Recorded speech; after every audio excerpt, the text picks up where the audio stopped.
ये search engine optimization SEO tool है या ट्रिक है या टेक्निक है या फिर क्या चीज़ है। तो दोस्तों आज हम इस वीडियो में बात करने वाले हैं कि व्हाट इज़ एसईओ, एसईओ क्या है और किस तरीके से ये काम करता है। इसकी सारी डिटेल हम इस वीडियो में देने वाले हैं। तो दोस्तों अगर आप हमारे चैनल पर नए हैं तो चैनल सब्सक्राइब जरूर कर लेना, वीडियो को लाइक जरूर कर देना। कोई भी दिक्कत आती है तो हमें कमेंट करके जरूर बताएं और दोस्तों के साथ वीडियो को शेयर जरूर कर देना।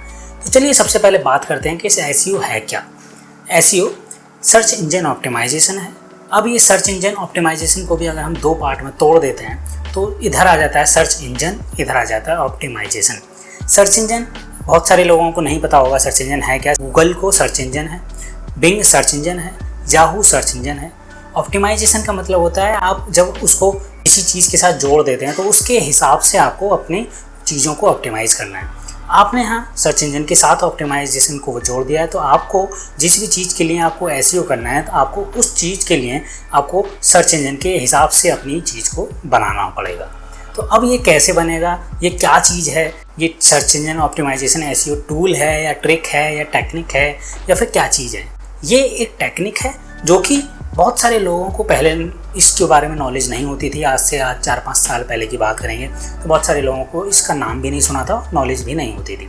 लेकिन जिस तरीके से एसईओ की इंडस्ट्री को बूम हो रही है और आज की डेट में मुझे लगता है हर किसी को एसईओ के बारे में पता है। जो भी इंटरनेट से कनेक्टेड है, जिसको वेबसाइट्स के बारे में नॉलेज है, जिसको ब्लॉग्स के बारे में नॉलेज है या यूट्यूब चैनल है किसी का, उस हर इंसान को एसईओ वर्ड उसने सुना ही सुना है और एसईओ के बारे में सबको नॉलेज है। अभी एसईओ है क्या, अगर आप उसको एक वेबसाइट के टर्म में यूज़ करेंगे कि वेबसाइट्स का एसईओ किस तरीके से करते हैं या कितने टाइप के एसईओ होते हैं, हमें एसईओ की नीड क्यों होती है, ये सारी डिटेल में हम बात करते हैं। सबसे पहले हमने आपको बताया कि एसईओ है क्या। एसईओ एक टेक्निक है जो कि हम अपनी वेबसाइट्स के लिए, ब्लॉग्स के लिए और यूट्यूब चैनल के लिए करते हैं। अगर आप वेबसाइट्स के लिए कर रहे हैं या यूट्यूब चैनल के लिए या ब्लॉग के लिए, लेकिन इसका तीनों का जिस तीनों चीज़ों के लिए आप अपनी वेबसाइट का ट्रैफिक, यूट्यूब चैनल का ट्रैफिक और ब्लॉग का ट्रैफिक बढ़ाने के लिए ही किया जाता है।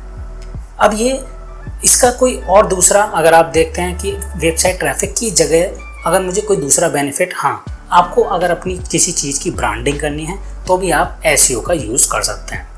अब पहले लोगों को नहीं नॉलेज थी तो ये बहुत ज़्यादा कंपटीशन कम था, लेकिन एसईओ में अब बहुत ही ज़्यादा कंपटीशन बढ़ चुका है। तो अब अगर आपको एसईओ करना है तो आपको पहले प्रॉपर तरीके से नॉलेज होनी चाहिए एसईओ के बारे में, और वो भी नॉलेज ही नहीं, आपको एक्सपीरियंस हो प्रैक्टिकल, तो ज़्यादा बेटर रहेगा। तो बात करते हैं हम वेबसाइट्स को लेके कि आप वेबसाइट का अगर एसईओ करते हैं, ब्लॉग का एसईओ करते हैं, तो एसईओ करने के लिए सबसे पहले आपके पास डोमेन होना चाहिए। अगर आप डोमेन खरीद रहे हैं तो आप पहले स्टेप पर जा चुके हैं, इसलिए सबसे अच्छा है कि आप पहला स्टेप लेने से पहले आपको गूगल के एल्गोरिथम के बारे में पढ़ लेना चाहिए। गूगल के एल्गोरिथम के बारे में जब आप पढ़ लेंगे, उसके गूगल के अपडेट्स के बारे में आप पढ़ लेंगे तो आप इजीली गूगल के लिए अपने एसईओ को कर पाएंगे। आपको पता होना चाहिए सबसे बड़ा जो सर्च इंजन है वो गूगल ही है, क्योंकि सबसे ज़्यादा यूज़र इस पर है, सबसे ज़्यादा ट्रैफिक इस पर है, इसलिए सारे लोग 98% लोग अब गूगल पर ही काम करते हैं। बहुत कम ही लोग हैं जो याहू और बिंग को टारगेट करते हैं। तो आपको सबसे पहले गूगल की गाइडलाइन, गूगल के एल्गोरिथम, गूगल के अपडेट्स, सारी नॉलेज होनी चाहिए। अगर आप नॉलेज ले चुके हैं तो उसके बाद आपका प्रोसेस शुरू होता है एसईओ करने के लिए। अब एसईओ करने के लिए आपके पास वेबसाइट होनी चाहिए। वेबसाइट अगर आपने ले लिया, डोमेन आपने खरीद लिया, उसके बाद आपको क्या करना होगा, एसईओ के टाइप्स जानने होंगे। अगर आपको टाइप्स नहीं पता है तो हम आपको बताते हैं। एसईओ के दो टाइप्स होते हैं, एक ऑन पेज और एक ऑफ पेज।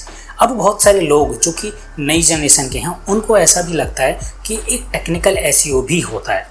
जी हाँ, टेक्निकल एसईओ होता है, लेकिन वो ऑन पेज का ही पार्ट होता है। अगर आप बात करेंगे कि पेज स्पीड के बारे में या आपकी कोर वेब विटल के बारे में, या आप बात करेंगे कि हम टेक्निकल और भी बहुत सारी चीज़ें ऐड कर सकते हैं कि कौन सी लैंग्वेज पे हम टेक्निकल लैंग्वेज पे काम कर रहे हैं, ये सारी चीज़ें आपको सही से आपको नॉलेज नहीं है। इस वजह से आप उसको एक अलग टर्म में बोलते हैं कि टेक्निकल एसईओ भी होता है, लेकिन वो ऑन पेज का ही पार्ट है जो कि हर किसी को नहीं पता है। दो टाइप के एसईओ हो जाते हैं, on page SEO, of page SEO. ठीक है, ऑन पेज एसईओ में क्या होता है, जब आप ऑन पेज कर रहे होते हैं तो आपको अपनी वेबसाइट पर ही रहकर वेबसाइट के लिए इस तरीके से अपनी वेबसाइट को ऑप्टिमाइज़ करना होता है जो कीवर्ड आपने टारगेट किया है। बहुत सारे लोगों को कीवर्ड के बारे में नहीं पता है। कीवर्ड के बारे में हम अपनी अलग वीडियो में बताएंगे कीवर्ड होता क्या है। सबसे पहले आपको ये पता होना चाहिए कि आपको ऑडियंस क्या है, आपकी टारगेट ऑडियंस क्या है, आप किस टारगेट ऑडियंस के लिए अपने ब्लॉग को या वेबसाइट को बना रहे हैं। एसईओ का सबसे पहली चीज़। उसके बाद अगर आपको पता है कि मेरी ऑडियंस ये है, मान लीजिए आपकी ऑडियंस ई कॉमर्स की ऑडियंस है, तो आपके पास डोमेन भी उसी तरीके का आपको बाई करना पड़ेगा। उसके बाद आपने ऑन पेज करने के लिए आपको उसी तरीके के प्रोडक्ट्स डालने होंगे जो कि आपको सेल करने हैं। उनका ऑन पेज भी आपको अपने कंपटीटर्स को देखना होगा, उस तरीके से कंपटीटर्स का एनालिसिस किया जाएगा। साथ ही आपका पूरा प्रॉपर तरीके से जब आप एनालिसिस कर लेंगे तब आपका ऑन पेज डन होगा। ऑन पेज डन करने के लिए आपको बहुत सारे पैरामीटर हैं जो कि आपको फॉलो करने पड़ेंगे, तभी आपका अच्छा ऑन पेज जो कि बोला जाता है तभी आपका ऑन पेज होगा।